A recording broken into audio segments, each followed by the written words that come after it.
The iron shackles of invisibility were Serena's first choice, long before the real ones ever touched her skin. In a world where wolves ruled and strength determined worth, she learned early that to be seen was to be judged. And judged she had been. Wolfless, barren, broken. A woman with no place in the hierarchy of tooth and claw.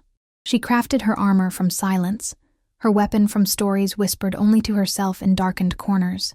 Tales of kingdoms where difference wasn't defect, where the absence of fangs didn't mean the absence of power. But fairy tales, like promises made by blood relatives, had proven to be beautiful lies. Until the day the tax collector came with his golden eyes and cruel smile, and Serena discovered that sometimes being invisible isn't enough to keep you safe. Sometimes the most dangerous fate isn't being seen at all, but being truly seen for the first time, by the one person whose gaze you cannot escape. Alpha King Darius, beast by night, beauty by day, a ruler twisted by his own secrets, whose marble castle housed more shadows than all the forests in his kingdom. He chose her not for her beauty or strength, but for something else, something he recognized beneath the carefully constructed weakness she presented to the world. What happens when the woman who has spent her life hiding is suddenly thrust into light? When the stories she's told herself collide with a truth more terrifying and beautiful than any fairy tale? This is Serena's journey, from shadow to substance, from silence to voice. A tale of two souls divided by appearance but united by the most ancient magic of all, the power of being truly seen. Before we begin, remember to subscribe to our channel and turn on notifications. Every day, a new story awaits you. Now, let us begin. When you discover fairy tales are lies, the pain cuts deeper for having believed them in the first place. That's how Serena's story began. The day the tax collector came to their cottage was the day fairy tales proved to be nothing more than beautiful deceptions. These stories of common girls rescued by handsome princes, of magic transforming the ordinary into extraordinary, they'd been Serena's refuge since childhood. Growing up, she'd clung to the foolish hope that perhaps a kind fairy would come help her one day, that somehow her empty womb would quicken with life, that the shame of her barrenness would transform into the joy of motherhood. But hope, as it turned out, was a treacherous thing. When it's finally crushed, you suffer not just the pain of your circumstances, but the ache of having dared to dream at all. The tax collector's golden eyes shone in the dim light of their cottage, his huge body blocking the sunlight from the doorway. Serena watched from the shadows as her father held Aurora tight against his chest, protecting her younger sister as if the beta wolf might grab her at any moment, which, truthfully, wasn't far from reality. The taxes have doubled this season, the beta's voice rumbled through their tiny home. By order of Alpha King Darius. Serena's father shook with fear. Like everyone in their village, human and shifter alike, he was terrified of the king. Stories spread throughout the kingdom about Darius's cruelty, how even other wolves feared him. At least shifters had some protection under pack law. Humans were basically property, servants to be used and thrown away. And Serena? She was considered even worse than human, born to shifter parents but unable to shift herself. She was her family's shame twice over, first for being wolfless, then for being barren, cast off by her mate after 5 years of failed attempts to conceive. Her father had taken her back with bitter reluctance, another mouth to feed with no dowry to show for it. The village whispered that her defects ran deeper than anyone had known. "My lord," her father's voice cracked, "we've had a poor harvest. If you could grant us more time, you know the penalty for failing to pay." The beta's eyes fixed on Aurora, who whimpered and pressed closer to their father. "The king requires new slaves. This one will do nicely." Serena's body tensed. Everyone knew what happened to King Darius's slaves. They disappeared into his dark castle and were never seen again. "But she's promised to be mated," their father protested. "She has a strong wolf. She'll bear powerful cubs for the pack." He stopped suddenly, and Serena's heart sank as his gaze darted to where she stood in the shadows. "Take my eldest daughter instead," the beta sneered. "You offer the king a defective half-breed?" "She's already proven useless for breeding," her father said, the words hitting Serena like physical blows. Her own mate cast her off. "She's perfect for a slave, practically human already and barren besides. No loss to the pack. No loss to the pack," the beta repeated cruelly. "But then what gain to the king?" "She tells stories," Aurora blurted out. then shrank back from the beta's sharp glance. Beautiful stories. Serena closed her eyes briefly. How many times had they mocked her storytelling, called it a shameful human habit beneath the dignity of their kind? Yet now they offered it up like a prize, the only value they could find in their broken daughter. Show him, Serena. Her father grabbed her arm, shoving her to her knees. Tell him yourself. Serena lifted her head slowly. At least as a slave, she thought with bitter clarity, no one would expect me to bear children I could never give. I would be honored to serve Alpha King Darius in any way he wishes, my lord, she said. The beta studied her for a long time. There was something calculating in his gaze that made her skin crawl. Finally, he nodded. Very well, the defective one will do. Outside, he shifted into his massive wolf form, dark fur gleaming in the afternoon sun. As they left her village behind, Serena didn't look back at her family. She'd learned long ago that stories were the only escape that mattered. Tonight, in her cell, she'd imagine a story where her family saved her, where her sister fought for her, where her father regretted his choice, where being different didn't mean being broken, where a woman's worth wasn't measured by the children she could bear. She was good at making up happy endings, even if they never came true, especially because they never came true. When the sun rose, Serena caught her first glimpse of Alpha King Darius's castle. Towering against the bright morning sky, its white marble towers shone in the sunlight. It was more stunning than anything she could have imagined. Yet its flawless appearance made her uneasy. She knew from stories that breathtaking beauty often hid dark secrets. The beta wolf who brought her there shifted back into human form and grabbed her arm. Move, he ordered, leading her not through the grand entrance but down a narrow side path beneath the castle. They entered through a servant's entrance, going deep underground to a chill stone chamber where 5 other girls huddled together, all looking scared. Serena kept her face blank. She refused to let them see her fear. Strip!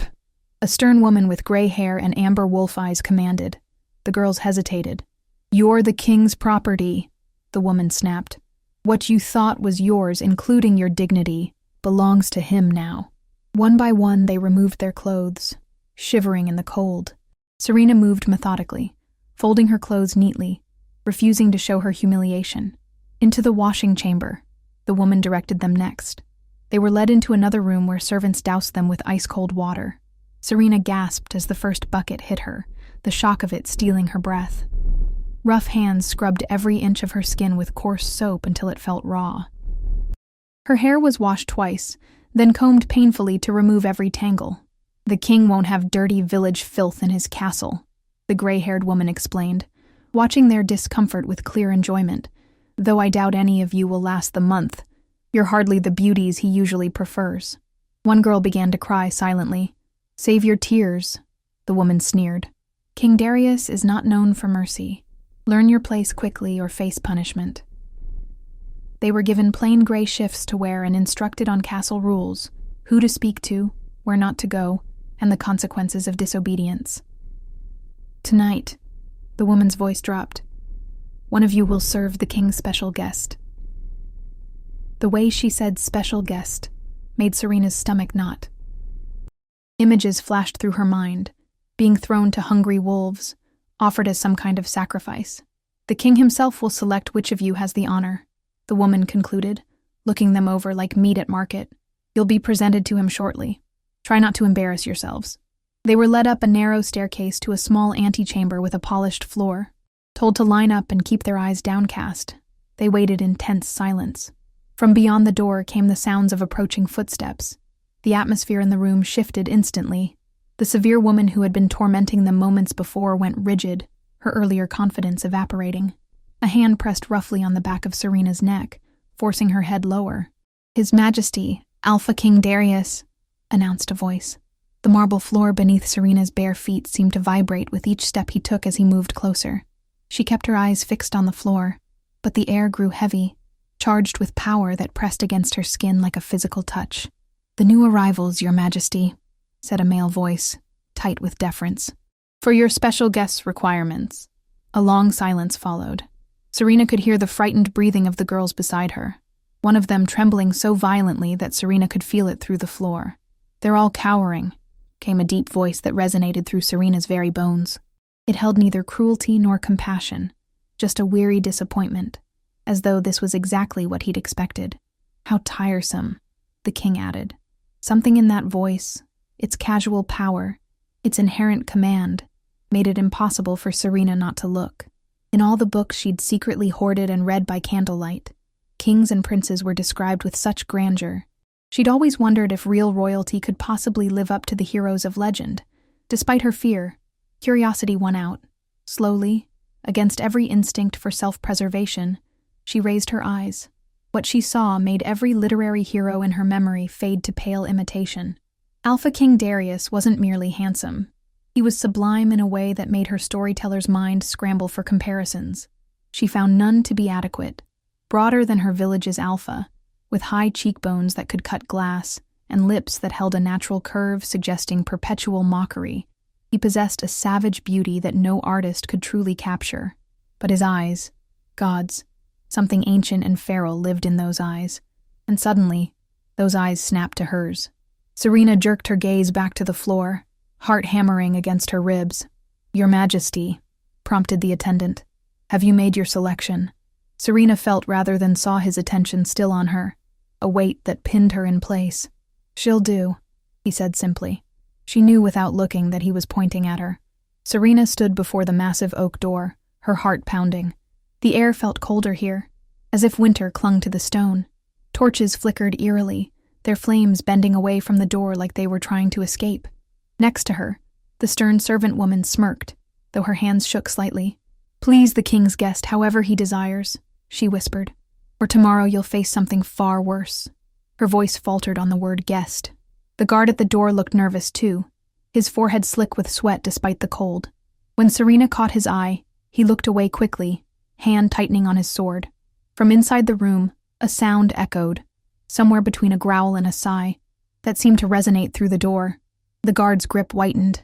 Then he pushed Serena into the room, but it was more than just a room. It was a vast suite. The air inside was thick with a mix of scents, spices, flowers, and something wilder. Musk, blood, and the sharp tang of magic. A mirror caught Serena's eye, but when she turned to face it, her reflection wavered as though reluctant to take shape. She swallowed hard. "Is anybody there?" she asked. Someone was watching. She felt it, an unseen gaze, heavy as a touch. In the shadows, something moved just at the edge of sight. She took a step forward, then another, and suddenly saw a banquet spread out on a large table. Roasted meats, bowls of colorful fruits, and golden candelabras casting dim light that couldn't chase away the dark corners. Serena didn't dare touch anything. Instead, she moved toward the back of the room where thick velvet curtains hung. Pulling them back, she stopped cold at what she saw. A huge bed filled the space, absurdly wide and covered with silk sheets. The setup was clear now. The knowing looks from the servants, the uneasy guard, the lavish meal, and this gigantic bed. She was to be used. She was expected to lie with this special guest, to offer her body to whoever the king hosted here. Her stomach lurched violently, and she pressed a hand to her mouth. But then a package resting atop the bed caught her eye. It caught her eye because on it was a card with her name scrolled in elegant script. With dread pooling in her gut, she unwrapped the parcel. A gown spilled into her hands, midnight dark and shimmering with gold thread. Beautiful, horrifyingly so, like a shroud made of stars.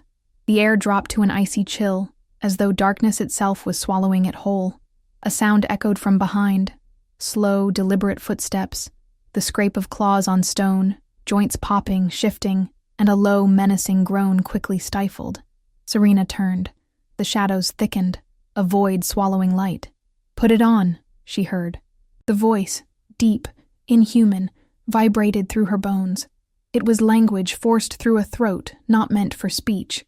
Swallowing hard, she retreated behind a dressing screen, her fingers fumbling with the gown's fastenings. The fabric slithered over her skin like cool water. She found a necklace waiting, a collar of diamond stars. "Should I wear this too?" she whispered. Silence. Then, closer now. "Yes." Serena clasped it around her throat. The weight was suffocating. She stepped from behind the screen. The dining room seemed empty, but the presence remained. "Please, eat." She hesitated before selecting a piece of bread. her fingers barely trembling. The rich flavors turned to ash in her mouth. Behind her, something moved. A shadow fell across the table. "Do you like the dress?" "Yes," she managed, voice barely above a whisper. "Stand." Her knees wobbled as she obeyed. The creature moved forward, revealing its hand. Except it wasn't a hand, but a massive, grotesque appendage with long fingers ending in sharp claws. "Turn around," the beast said. She did slowly. Her gaze traveled upward and upward still. The sight was staggering.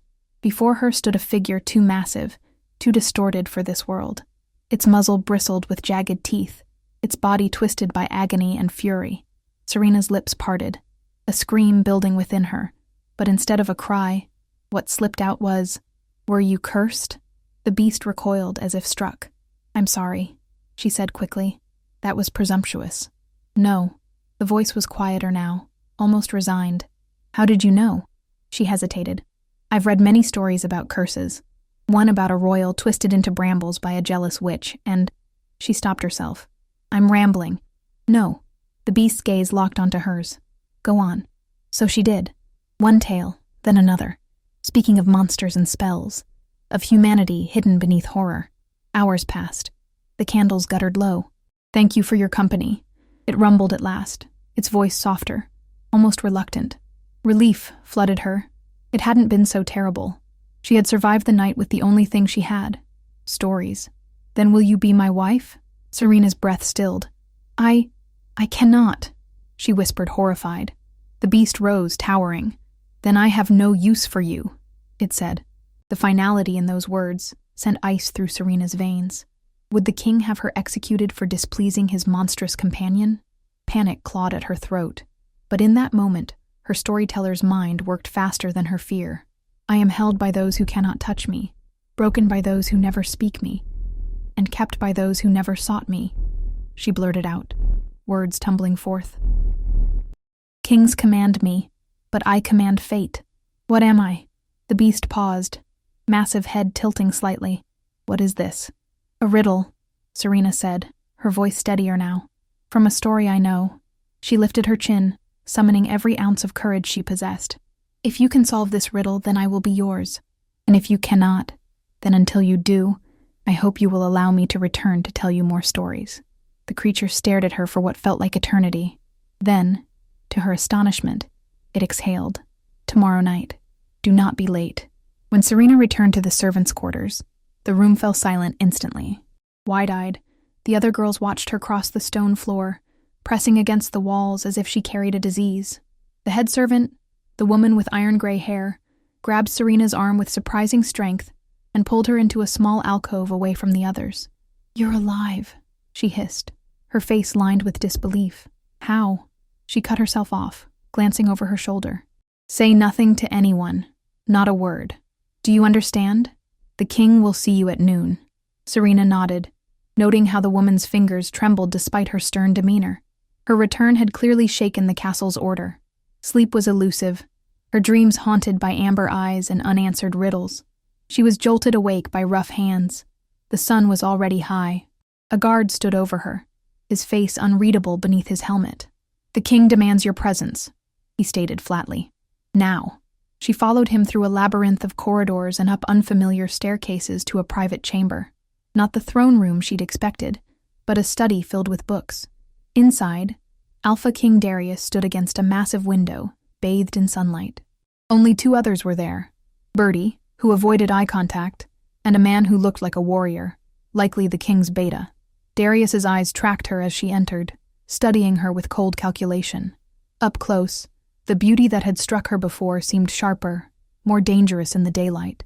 Not a single imperfection marred his features, as if the gods themselves had carved him from marble and forgotten to make him human. "So," he began, his voice a mix of velvet and steel, "you met my guest. What did you think?" Serena lowered her gaze, bowing slightly. "He was generous to me, as was your majesty for choosing me as his companion." A flicker of curiosity, or was it suspicion, crossed Darius's face. "And that is all you have to say?" He probed lightly. "His Majesty's guest has requested my presence again tonight," she answered softly, keeping her head down. Darius moved closer, his presence almost predatory. "Will you go?" he asked, his smile mocking.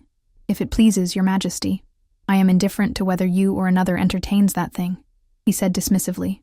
Serena couldn't hide her reaction to the word thing. Darius noticed. "Does my choice of words disturb you, slave?" He leaned in. "What word would you use to describe such a horrid beast?" The room tensed. "Your majesty may of course use whichever words he pleases," Serena responded carefully. A heavy silence followed. Then, impulsively, she added, "Although even beasts are allowed respect." The beta gasped, and Bertie paled. "Respect?" Darius sneered, his pupils narrowing. "That beast is a dark stain upon my castle. I allow enough respect by keeping him alive and fed." Serena bowed lower, staying silent as Darius circled her, each step measured. "The gown, the jewels. Return them to Bertie," he ordered. "Everything in this castle belongs to me, and I will not allow a mere slave such luxury." She nodded, her voice caught in her throat. "And should you speak to anyone of the beast," he continued, his voice a threatening whisper, "I will know, and I will have you killed immediately. Do you understand?" "Yes, your majesty," she murmured, bowing again. He studied her a moment longer, then dismissed her with a wave. "Get her out of my sight." That night, as the castle fell into darkness and silence, Serena was led once more toward the oak door. This time, the guard didn't meet her eyes at all, but she could feel something different in the air. A tension, an expectation, perhaps even a sliver of hope. Days melted into weeks, as Serena's life settled into a strange new rhythm. Nights were spent in the beast's chambers, and days were filled with the duties of a castle slave. Each evening followed the same pattern. A beautiful gown awaited her. A feast was laid out, and she told stories until the candles burned low. "What tale do you have for me tonight?" The beast would rumble, settling his massive form across from her. She would weave her stories, always careful to leave them unfinished. "And then?" he would press as she paused. "Tomorrow," she would promise with a hint of a smile. By day, her life was altogether different. Though permitted to sleep later than the others, by noon she was on her knees scrubbing floors, her fingers raw from lye soap and cold water. "Missed a spot," Bertie would say, pointing to an invisible imperfection. "Start again." The other servants avoided her, their initial curiosity having curdled into something uglier. "Disease carrier," whispered a kitchen maid. "She thinks she's better than us now," an older servant muttered. "The king's pet," suggested another. Serena bore their words in silence. Being alone was nothing new. She'd been isolated her entire life. Occasionally, she would encounter King Darius in the corridors. Sometimes he ignored her entirely. Other times his perfect lip would curl in disgust. "Still alive, I see," he remarked once. "My guest must have peculiar tastes." The servants whispered about him constantly, their voices hushed and fearful. "He killed his own father, they say," an elderly gardener confided to another. "I heard it was his mother who died first," came the reply. More rumors circulated. Of rivals who challenged him and were never seen again. Of servants executed for trivial errors. True or not, fear of Alpha King Darius permeated every corner of the castle. Her days weren't pleasant, but her nights, Serena grew to almost enjoy them. Though after weeks of borrowed tales, her repertoire began to run thin. "I'm not sure I have a story tonight," she admitted one evening. The beast tilted his head. "You always have a story." Serena hesitated. The books she'd read in her village had been very limited. Her father disinclined to spend any money on more. "I could perhaps tell you one of mine," she suggested. "Yours?" The beast went still. That night began a transformation in their relationship. No longer was she merely reciting tales. She was creating them, and the beast was her first true audience. He questioned plot holes, debated character motivations, suggested unexpected twists. But why would the princess trust him after he was so cruel to her?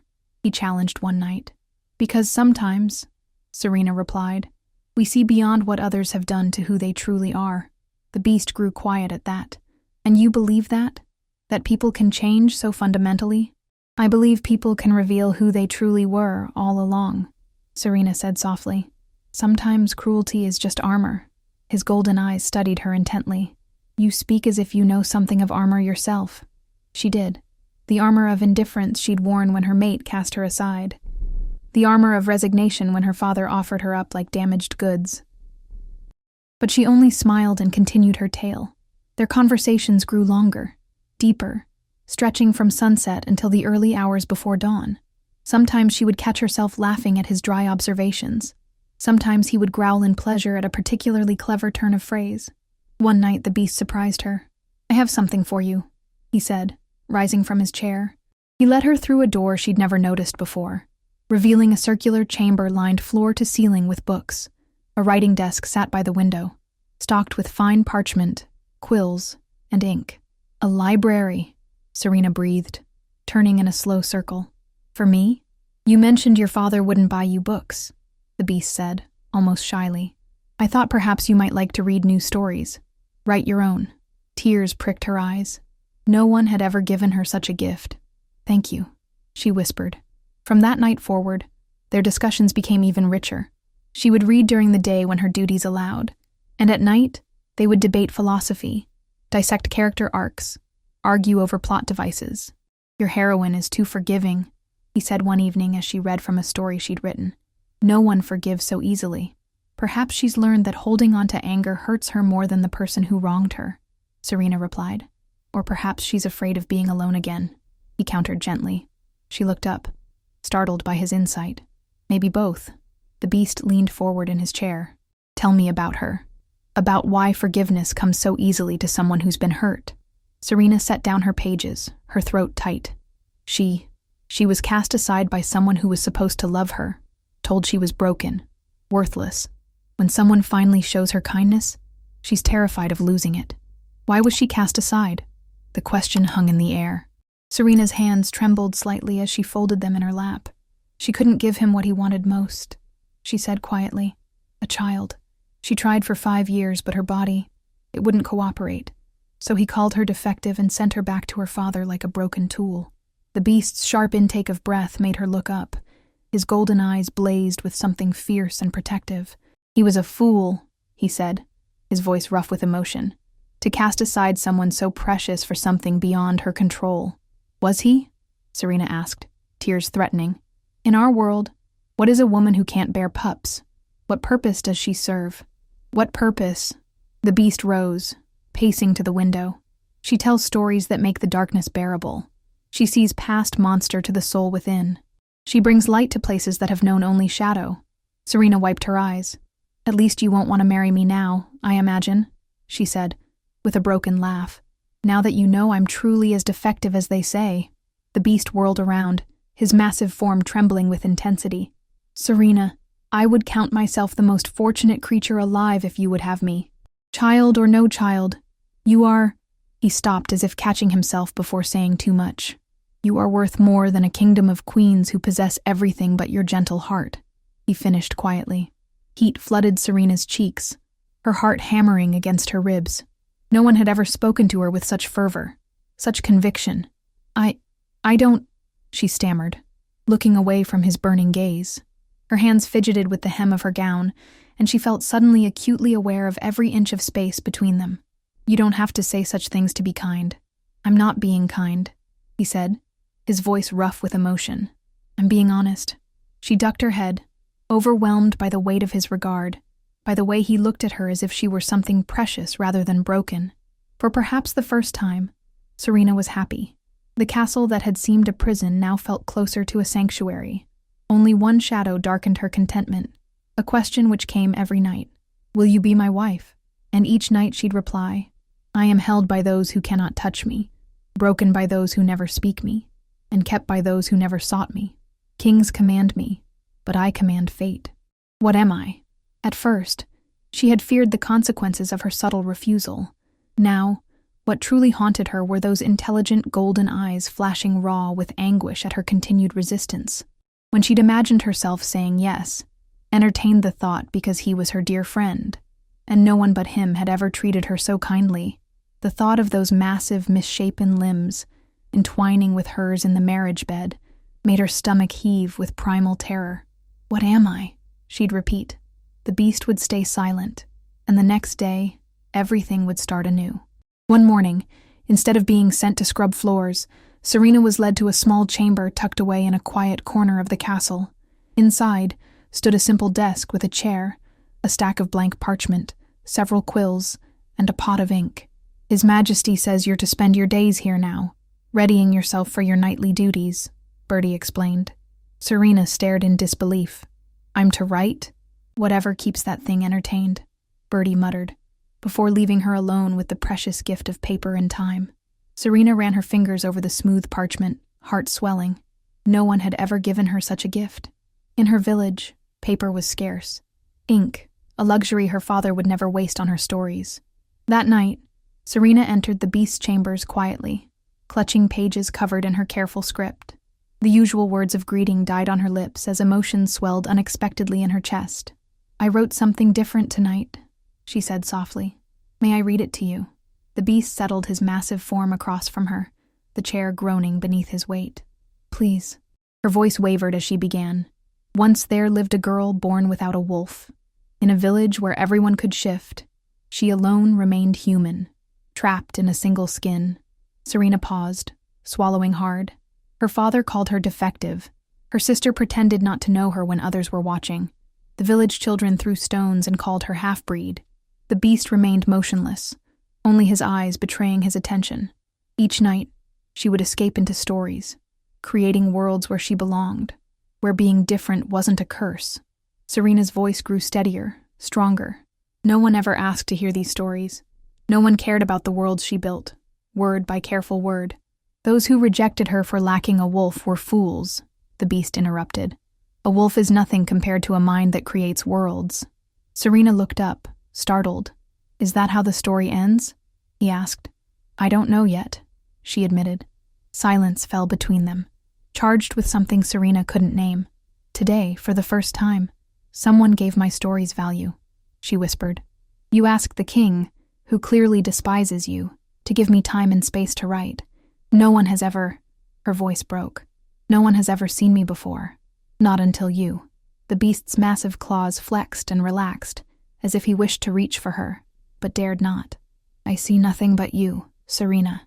The way he said her name sent a shiver down her spine. Will you be my wife? He asked, the familiar question laden with new weight. Serena's breath caught. Her heart raced. The silence stretched between them, fragile. Serena? The Beast asked. She looked at him, truly looked, at the massive, misshapen form, the twisted limbs, the scarred hide, and beyond that to the mind she'd come to know, the gentle wit, the thoughtful questions, the careful way he never pushed when she said no. The silence stretched between them, heavy with possibility. I am held by those who cannot touch me, broken by those who never speak me, and kept by those who never sought me, she asked finally, her voice barely above a whisper. What am I? There was a beat of silence during which the Beast met her eyes, and then his shoulders drooped in defeat. As she left, her heart felt heavier than it ever had upon departing his chambers. Later, sleep eluded her. Serena stared into the darkness, remembering every moment of her life before the castle. The crushing loneliness of being the only one who couldn't shift. The painful silence when she entered a room. The way her father's eyes slid past her as if looking directly at his defective daughter might somehow make her real. Then came the Beast who spent hours listening to her, who'd arranged a space for her to write. Tonight, he'd called her storytelling more valuable than a wolf's strength. A memory surfaced. The Beast asking about her protagonist's choice to forgive someone who'd hurt her deeply. Because sometimes, she'd answered, we see beyond what others have done to who they truly are. Wasn't that exactly what had happened between them? She had seen beyond the monstrous exterior to the person within, and he had seen her, really seen her, when no one else bothered to look. Serena sat up suddenly, heart pounding. The truth crashed over her like a wave. She loved him, not with the cautious affection one might feel for a friend, but with the deep certainty of recognition, of finding someone who understood the language of her heart without translation. She had to tell him, had to. Now, before the sun rose, before courage failed her, before another day passed without him knowing that his question finally had a different answer. The castle corridors were silent in the pre-dawn hours. When she reached the Beast's chambers, the guard slumped against the wall, snoring softly. She slipped past him without difficulty. Inside, morning light had just begun to filter through the heavy curtains. The Beast lay asleep on his massive bed, and Serena approached quietly, heart pounding. She would wake him, tell him, yes, I'll be his wife. But then the first ray of sunlight streaked across the bed, and suddenly the beast's body contorted. A groan escaped him. His limbs twisted, fur receded, bones cracked and reshaped. Serena pressed a hand to her mouth. Where the beast had been, King Darius now lay, his perfect face relaxed in sleep, his chest rising and falling steadily. The contrast was breathtaking, from monster to divine beauty in moments. Without thinking, she reached out, fingers hovering just above his cheek. His eyes snapped open. For one heartbeat, he smiled at her, a genuine smile that transformed his severe features into something so beautiful it stole her breath. Then awareness dawned. His gaze darted to the sunlight, back to her face. The smile died. "You weren't supposed to see this," he said, voice hollow. "Your Majesty," she whispered. Darius sat up slowly, resignation replacing shock. "A witch's curse," he explained, not meeting her eyes. "By day, the king everyone fears. By night, the monster everyone pities. Neither form truly me. The curse will only be broken when I find a love stronger than that born for a king. Or in other words, when someone falls in love with the beast, knowing nothing of the king within. I came to say yes," Serena blurted out. "I was going to accept." "Enough," he cut her off. "Now that you know, whatever you feel is tainted. You've seen both sides. You love a king, not a beast." "But I didn't know when I decided," Serena began. "It doesn't matter." The king turned away. "You should go." By afternoon, Serena found herself in a carriage, watching the castle recede into the distance. A year passed in the cottage by the forest's edge. Seasons changed. Flowers bloomed and withered. Leaves fell and grew anew. Serena had everything she had once dreamed of. A quiet room with east-facing windows, a writing desk, shelves lined with books, and misery. A constant hollow ache that no amount of written words could fill. She wrote prolifically, filling page after page with tales of cursed princes, of misunderstood beasts, of love that transcended form. But each story remained incomplete because, without him to question her plots, to challenge her character motivations, to laugh at her unexpected twists, the words felt hollow. The village folk were kind enough, if distant. They called her the king's woman. Isolation was nothing new to Serena, but this solitude cut deeper, for now she knew what it meant to be truly seen, truly heard, and then to lose it.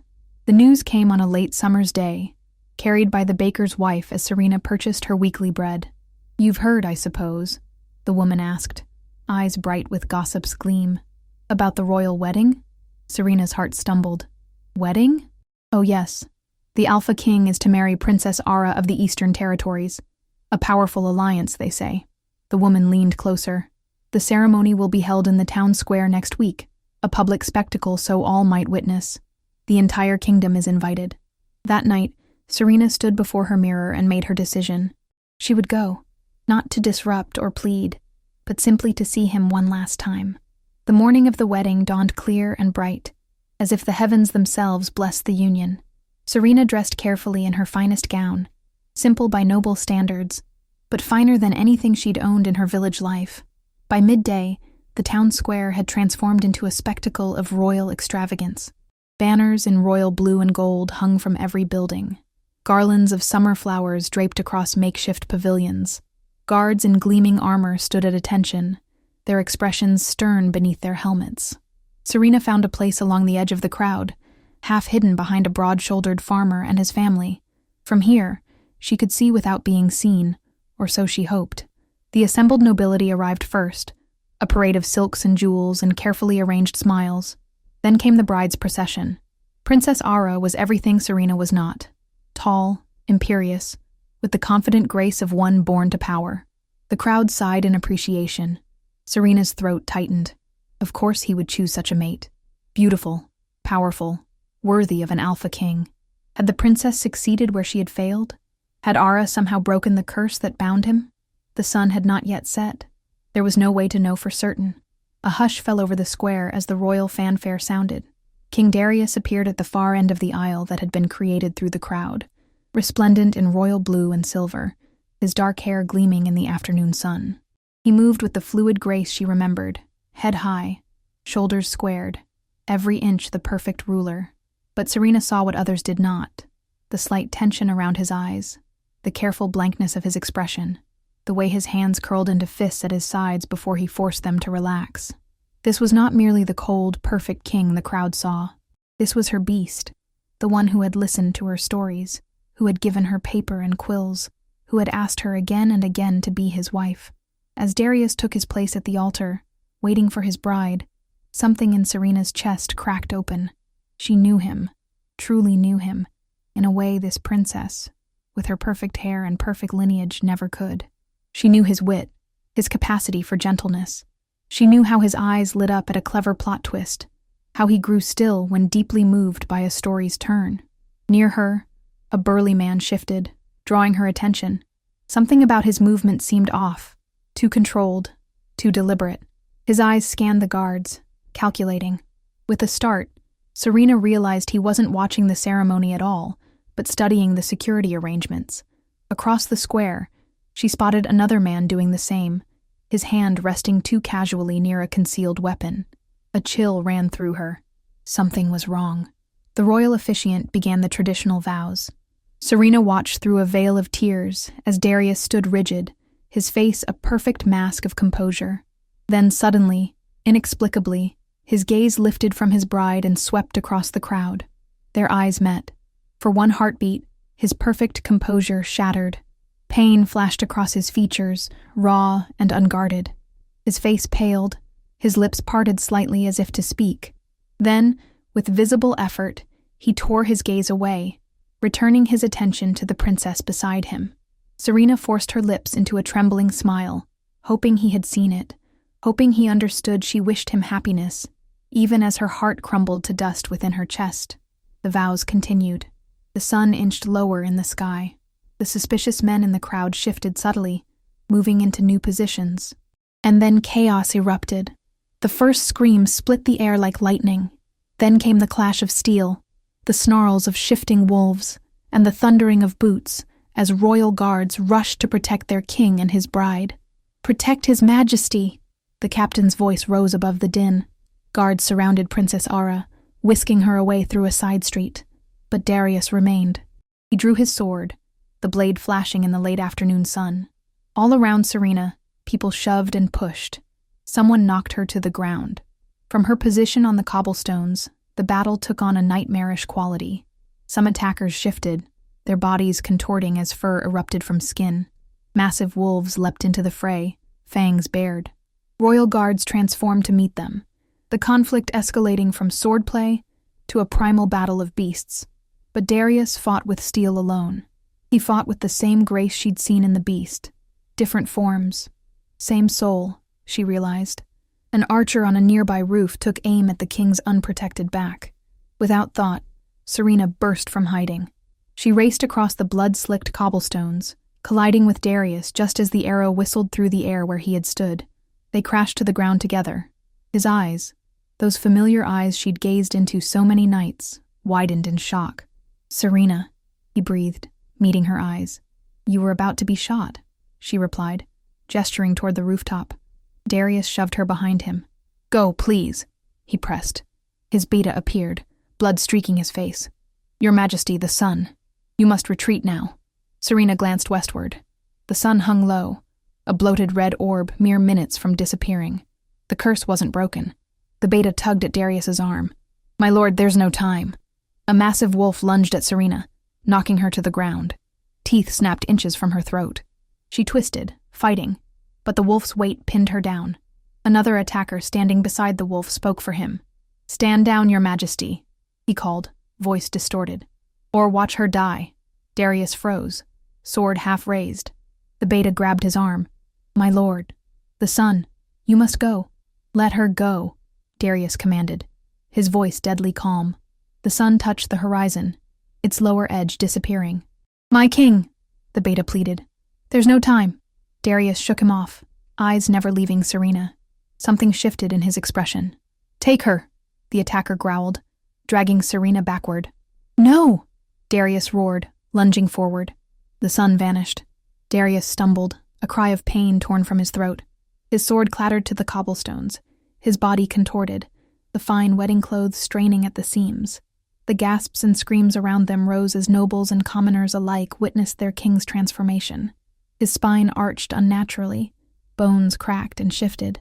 His perfectly handsome face elongated, teeth sharpening, jaw unhinging. Fur erupted across his skin, scales forming in patches, his elegant fingers curved into razor claws. The crowd recoiled in horror. Princess Ara, who had been fighting her guards to return, froze at the sight, her face draining of color. But Darius paid them no mind.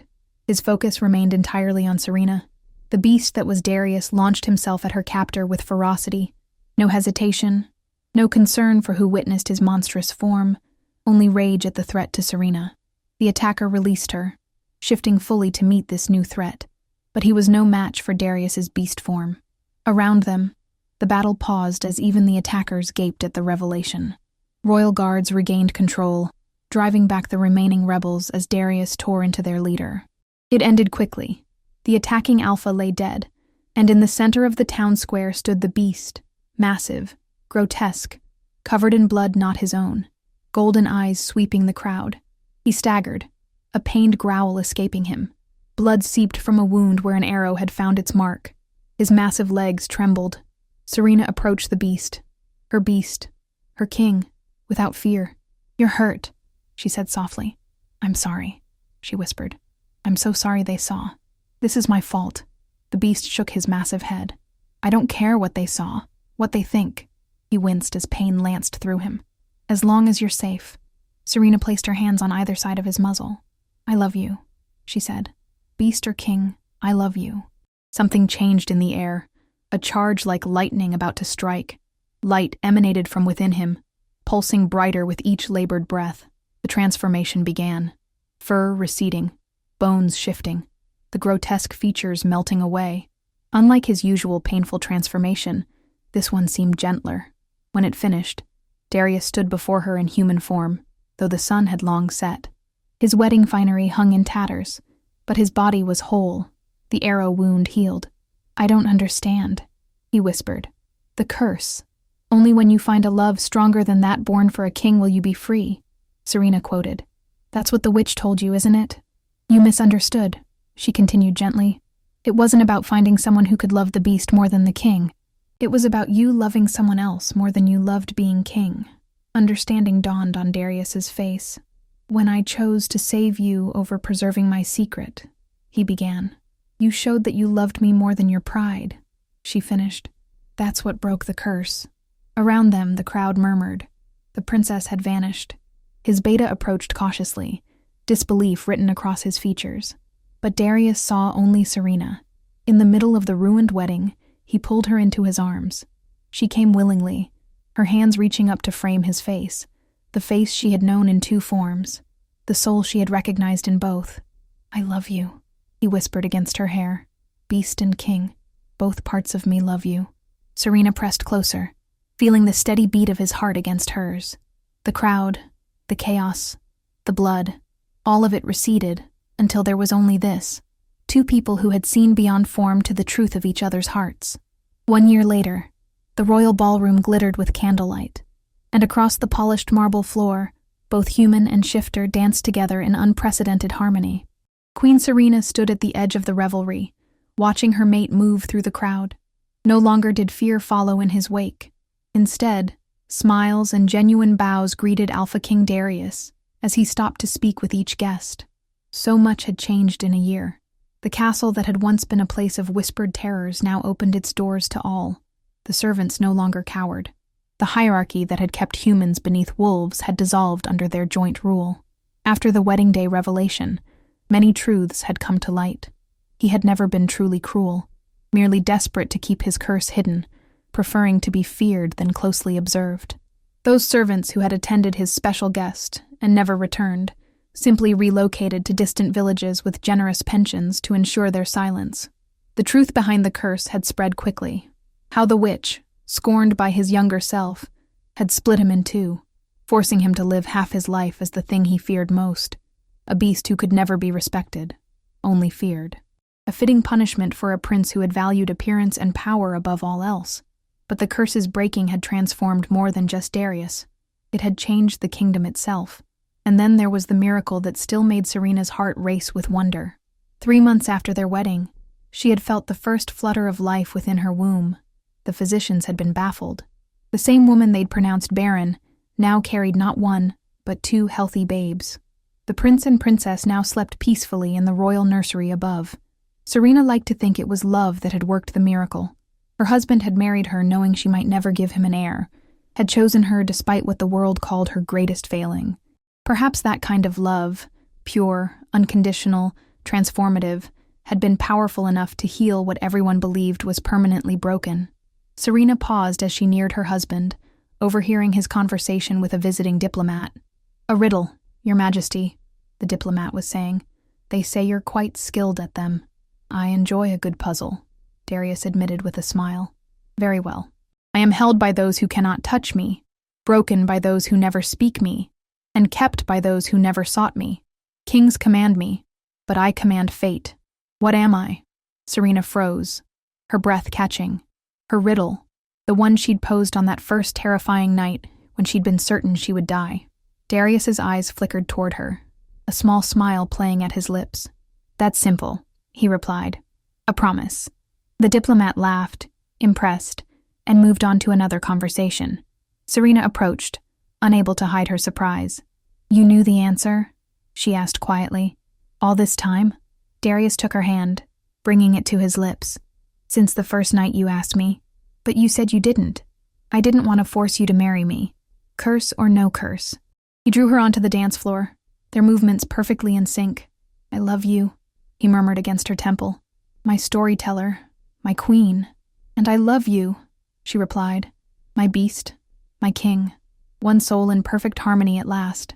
As they twirled across the floor, Serena's gaze drifted to the grand windows where the full moon bathed the kingdom in silver light. Outside, the world continued its ancient rhythms. Wolves howled, humans dreamed, and somewhere, someone was telling a story of a broken king and a barren woman who healed each other. But unlike the stories she had once told herself, tales of rescue and magic that never came true, this one was real. She had not been saved by a handsome prince, nor had her defects vanished through some magical incantation. Instead, she had been seen, truly seen, by someone who recognized her worth beyond what the world valued, and in return, she had seen beyond his dual nature to the truth that lay beneath both forms. A soul as complex and beautiful as the stories they now created together. Later that night, as they stood on their balcony overlooking the kingdom, Darius wrapped his arms around her from behind, his hand coming to rest on the gentle swell of her belly. "I've been thinking," he said, his breath warm against her ear, "about your story, the one with the girl born without a wolf." "What about it?" Serena asked, leaning back against his chest. "How does it end?" Serena smiled, placing her hand over his. She realizes that her true strength was never in what she lacked, but in what she could create, not in fitting into the world as it was, but in helping to build a new one. "A world where differences are celebrated, not feared," Darius added. "A world where our children, wolf or human or something in between, will never have to hide who they truly are." The twins stirred beneath their joined hands, as if in agreement. "You've given me so much," Darius whispered, his voice thick with emotion. "More than the crown, more than freedom from the curse. You gave me truth." Serena turned in his arms to face him. In the moonlight, she could almost see the shadow of the beast beneath his skin, not as something separate or cursed, but as part of the whole. Just as her barrenness had been merely a shadow, not the truth of her fertility. "We gave each other truth," she corrected, reaching up to trace the line of his jaw. "The truth that what others see as our flaws are merely parts of our story, not its conclusion." Darius leaned down, pressing his forehead to hers. "Tell me another story," he murmured. And so she did, weaving tales of their future together, of the kingdom they would build, of the love that had broken curses and created life where none was thought possible. But this time, unlike all the stories that had come before, there was no need to leave it unfinished. No need for riddles or evasions, no fear of what the morning might bring. This story, their story, would continue day after day, year after year, in light and in darkness, in beauty and in perceived ugliness, always changing, always growing, but at its heart, always the same truth. That love sees beyond form to essence. That strength comes in many guises, that the stories we tell ourselves become the lives we lead, and that sometimes the most powerful magic of all is simply being seen for who you truly are. In the royal nursery, the twin heirs to the throne slept peacefully, one with a tuft of dark hair, the other with a sprinkle of silver, perfect balances of king and beast, of strength and gentleness, of their father's dual nature and their mother's storytelling heart. And in their blood flowed the most ancient magic of all, not the curse that had divided, but the love that had made whole again. For in the end, what is a promise but truth waiting to be fulfilled? And what is a story but a promise that even in darkness, light will return? That even in fear, courage can be found? That even in loneliness, connection waits? Serena and Darius had kept their promises to each other, to see, to accept, to love despite all. And in doing so, they had written a new story for their kingdom, one page at a time, one truth at a time. A story that, unlike the fairy tales of Serena's childhood, would not end with happily ever after, but would continue day by day, challenge by challenge, joy by joy, real, imperfect, and all the more beautiful for it. If you enjoyed this story, a like or comment really helps. And if you wish to hear more tales like this one, make sure you subscribe so you never miss the next tale.